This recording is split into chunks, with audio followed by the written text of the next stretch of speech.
आप देख रहे हैं प्राइम टीवी, सच साहस सरोकार।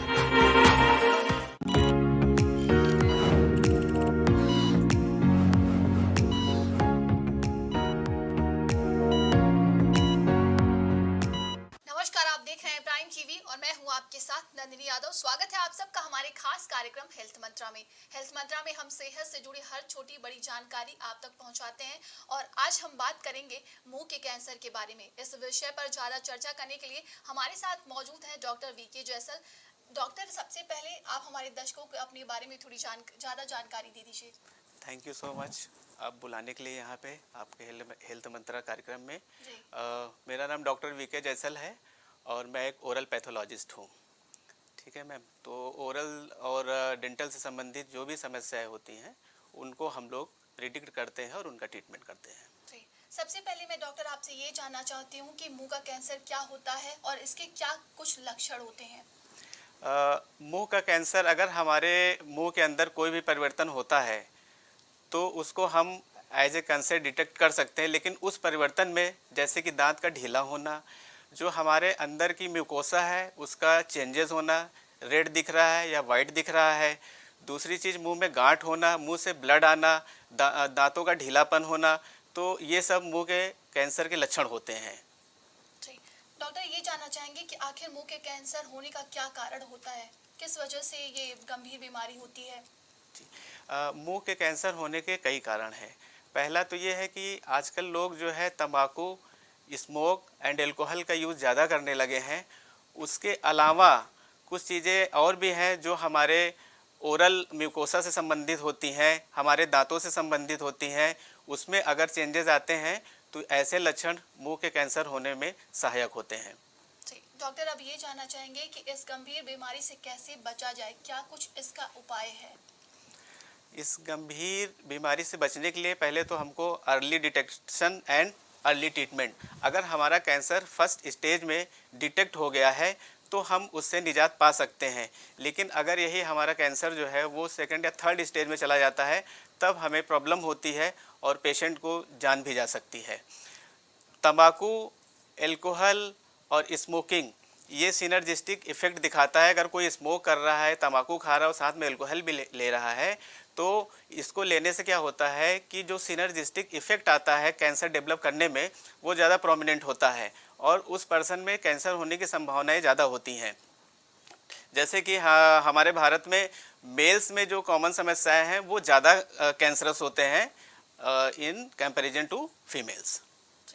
डॉक्टर अब ये मैं जानना चाहूँगी कि अगर किसी को मुंह का कैंसर हो जाता है तो शरीर में क्या कुछ बदलाव देखने को मिलते हैं। शुरुआती दौर में क्या कुछ शरीर में बदलाव हमारे होते हैं। अगर किसी को मुंह का कैंसर हो गया है तो उस सर्वप्रथम उसको खाने में, पीने में और गटकने में प्रॉब्लम्स आएंगी। स्पीच जो है उसकी ब्लर्ड हो जाएगी, फोनेशन चेंज हो जाएगा उसका, और उसका वेट जो है वो कम हो जाएगा। हड्डियों में दर्द होगा, दांतों में दर्द होगा और गांठ पड़ जाएगी गालों पे, जिसको हम लिम्फ नोड्स कहते हैं, और उसको लिम्फ एडनोपैथी डेवलप हो सकता है। मुंह के कैंसर से हमारे शरीर में विभिन्न प्रकार के बदलाव होते हैं। पहला तो मरीज को खाने में, पीने में और निगलने में प्रॉब्लम आती है। दूसरा, मुंह से ब्लड आता है। तीसरा, मरीज का जो वज़न होता है वो बहुत ही कम हो जाता है। उसके बाद हड्डियों में, हाथ पैरों में दर्द होने लगता है। मुंह के कैंसर जब होने में तो मुंह में उभार आ जाता है, कॉलीफ्लावर लाइक ग्रोथ हमारे डेवलप हो जाती हैं। कुछ भी जो पैचेस है वो धीरे धीरे हमारे लैरिंग्स की तरफ चला जाता है, गले की तरफ बढ़ता है, जिससे कि पेशेंट्स को और ज़्यादा गंभीर समस्याएं उत्पन्न हो सकती हैं। इसके लिए अगर आपके ऐसे लक्षण दिखाई दे रहे हैं या हमारे शरीर में बदलाव आ रहा है तो तुरंत किसी फिजिशियन से या ओरल कैंसर स्पेशलिस्ट से जाके हमको उनकी मदद लेनी चाहिए और इसको डिटेक्ट करवाना चाहिए। डॉक्टर अब ये मैं जानना चाहूँगी कि ये क्या इस मुंह के कैंसर के लिए कोई उम्र सीमा है। जैसे कि आपने बताया कि जब लोग तंबाकू का ज़्यादा सेवन करते हैं तो क्या ऐसे मतलब ये किसी भी उम्र में हो सकता है क्या।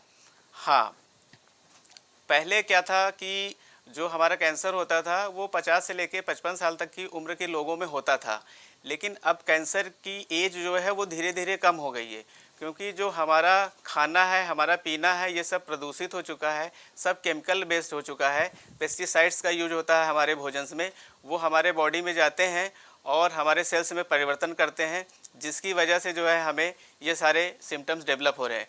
दूसरी चीज़, जो हम तंबाकू का सेवन कर रहे हैं, वर्ल्ड वाइड इंडिया में सबसे ज़्यादा तंबाकू का सेवन होता है।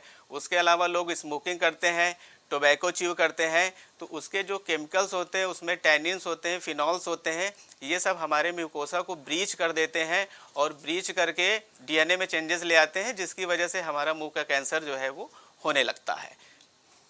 डॉक्टर, आपने बताया कि जब लोग टोबैको ज़्यादा खाते हैं, शराब का सेवन करने लगते हैं, तो महिलाओं और पुरुषों की बात करें तो किसमें सबसे ज़्यादा संभावनाएं होती है कि इसमें महिलाओं और पुरुष को सबसे ज़्यादा कब हो सकता है?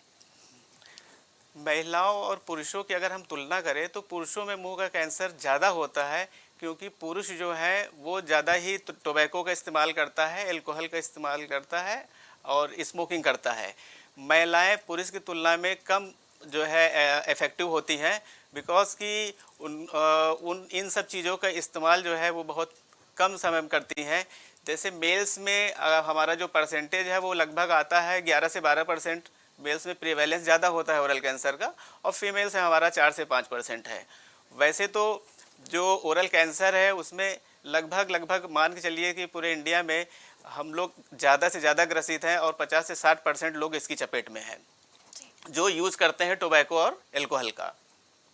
डॉक्टर, आपने बताया कि लगभग 50 से 60% ज़्यादा लोग इस बीमारी से जूझ रहे हैं, तो क्या कुछ इसका उपचार है, क्या कुछ इलाज संभव है क्या?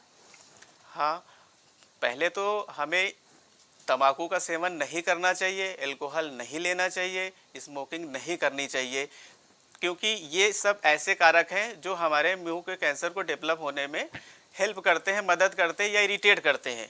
क्योंकि जो तंबाकू हम ले रहे हैं या अल्कोहल ले रहे हैं या स्मोक कर रहे हैं, उसमें कुछ ऐसे केमिकल्स होते हैं, इंग्रेडिएंट्स होते हैं जो हमारी म्यूकोसा को ब्रीच करते हैं, इरिटेट करते हैं, और इस क्रॉनिक इरिटेशन से हमारे म्यूकोजल चेंजेस होती हैं।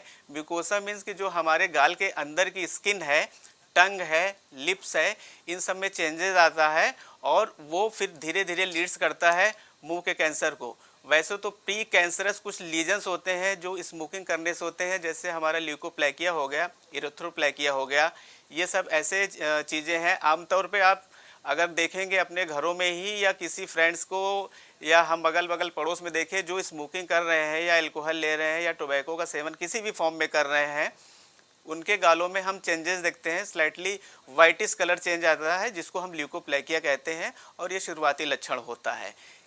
ल्यूकोप्लेकिया कैंसर में डेवलप होने में बहुत टाइम लगता है, बट अगर वहीं से हम संभल जाएं तो वो फिर बचाव का यही एक उपाय है कि आप जल्दी से कैंसर से छुटकारा पा सकते हैं, नहीं तो वो ल्यूकोप्लेकिया कैंसर में डेवलप हो जाएगा। डॉक्टर, जाते जाते आप हमारे दर्शकों को क्या कुछ संदेश देना चाहते हैं कि वो इस गंभीर बीमारी से बचे रहें? मैं दर्शकों से इतना ही कहना चाहूँगा कि हमारी बॉडी है, आपकी फैमिली है, और अपने शरीर को, अपनी फैमिली को देखते हुए जितना कम हो सके नशे का कम प्रयोग करें, तंबाकू का सेवन कम से कम करिए, स्मोकिंग का सेवन कम से कम करिए।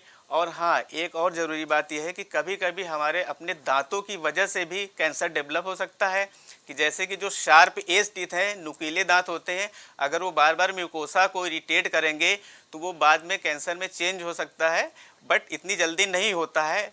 अगर शार्प एज टीथ है तो उसको डेंटिस्ट के पास जाके हमको उसको राउंड करा लेना चाहिए। दूसरी चीज़ ये होता है कि कुछ लोग घरों में डेंचर पहनते हैं जिनके दांत नहीं होते हैं, तो उनका डेंचर अगर इल फिटिंग है, हिल रहा है, डुल रहा है, तो वो साइड से टियर करता है म्यूकोसा को, तो उसको जल्दी से जल्दी सुधरवा लीजिए। या कोई ऐसी फीलिंग है जो चांदी की फीलिंग हो या कंपोजिट फीलिंग हो, उसकी वजह से हमारे जीभ पे या दांत पे कोई भी स्पॉट आ रहा है या इरिटेशन हो रहा है, तो हमको उसको भी रिमूव करा लेना चाहिए। और इन सब चीज़ों को जब हम करेंगे तो अपने आप ही हम कैंसर से दूर रहेंगे और हमें कैंसर होने की संभावना जो है ना के बराबर रहेगी। डॉक्टर, अब ये आपसे जानना चाहेंगे कि इंडिया में कितने प्रतिशत लोग तंबाकू का सेवन करते हैं जिससे कैंसर होने का ज़्यादा खतरा बढ़ जाता है? इंडिया में रिसर्च के अनुसार लगभग 28 से 30% लोग ऐसे हैं कि जो तंबाकू का सेवन करते हैं, और उसमें से जो ओरल कैंसर है लगभग 80% रोल टोबैको का ही होता है ओरल कैंसर डेवलप करने में। 4 फरवरी को हमारा वर्ल्ड कैंसर डे होता है, तो उसमें हमें ज़्यादा से ज़्यादा लोगों को जागरूक करना चाहिए और उनको बचाव के बारे में बताना चाहिए कि वो तंबाकू का सेवन न करें।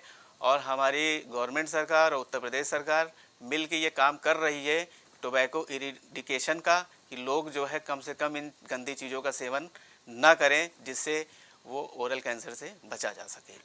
दूसरी चीज़ ये होता है कि जो हमने अभी पहले भी बताया है कि जो इंग्रेडिएंट्स होते हैं वो फिनॉल्स, निकोटीन्स नर्व स्टिमुलेंट होता है। नर्व को वो कुछ समय के लिए तो स्टिमुलेट करता है, लेकिन अगर हम ज़्यादा समय तक के लिए निकोटीन का यूज़ करेंगे, निकोटीन हमारे जो है वो सिगरेट में होता है, कुछ जो टोबैको मतलब उत्पाद है उसमें निकोटीन पाया जाता है, लोग एक्टिव रहने के लिए उसको पीते हैं। बट अगर हम बहुतायत में उसका इस्तेमाल करेंगे निकोटीन का, तो वो क्या करेगा, हमारे नर्वस सिस्टम को वीक कर देगा। नर्वस सिस्टम जब वीक हो जाएगा तो मुझको एहसास ही नहीं होगा कि वहाँ पे कोई लीजन डेवलप हो रहा है हमारे ओरल कैविटी में, और वो धीरे धीरे लीजन बढ़ता जाता है और वो कैंसर का रूप ले लेता है, जो कि बहुत ही खतरनाक होता है। कैंसर को अर्ली डिटेक्शन एंड ट्रीटमेंट, जैसा कि मैडम ने बताया, बहुत ज़रूरी होता है।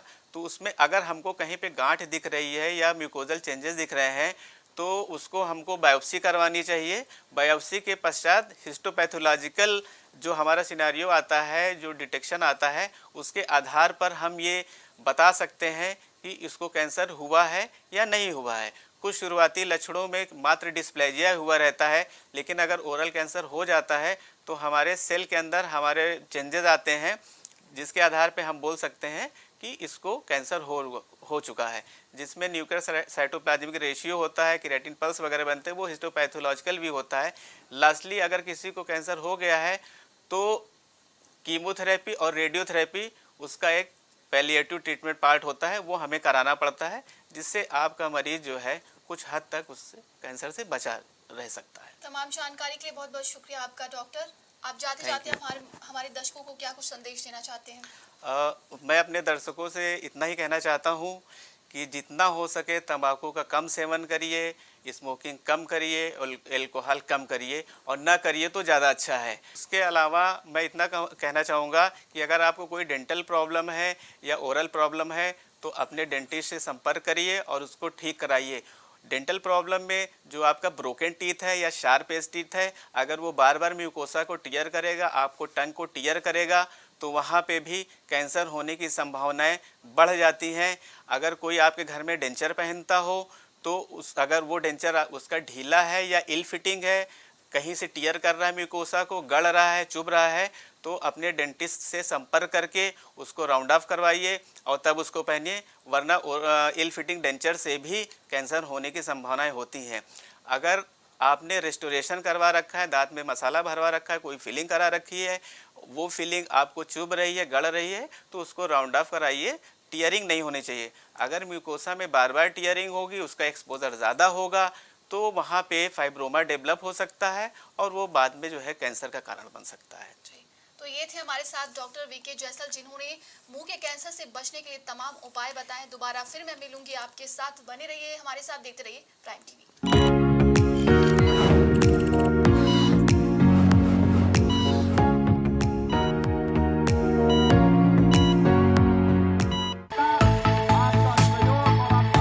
कुछ भाव पुष्प। आप देख रहे हैं प्राइम टीवी, सच साहस सरोकार।